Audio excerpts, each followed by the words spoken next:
It's Feel Good Friday, where we try to share stories of our lives with the hope that maybe we can make other people's lives better. Today's theme is going to be about judging people by who they are, and not who they were.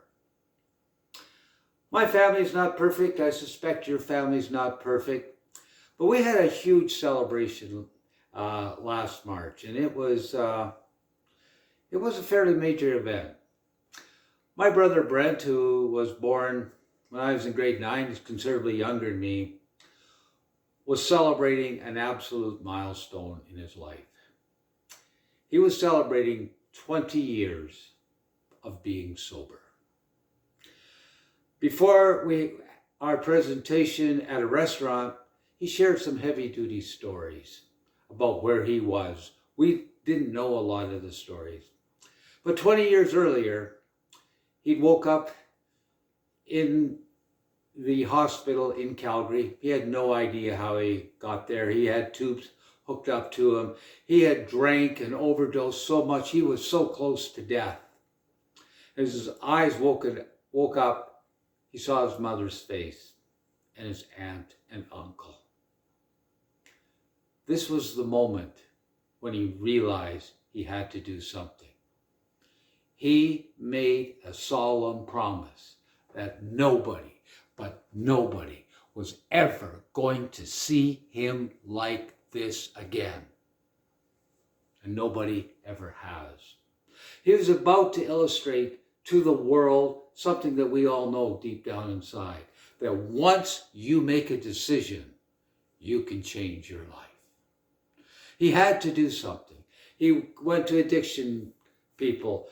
They pointed out that he had to get rid of the people he associated with. And we all know that. The people we associate dictate our walk in life. His friends were all drunks, if you will, from southern Alberta. He had lost his family. He had lost respect of his children. He had lost his vehicle. He had nothing. He had $1,200.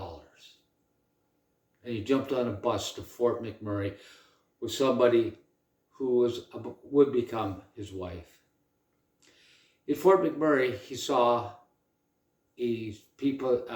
some graffiti in a wall in the addiction center.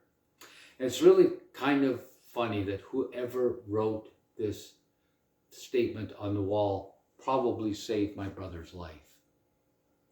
The saying was, there comes a time in your life when the pain to stay the same is worse than the pain to change. Isn't that true? That at some moment in time, we need to all realize that if we're doing something wrong and we keep doing it, that the consequences will eventually be so bad that catastrophic things may happen.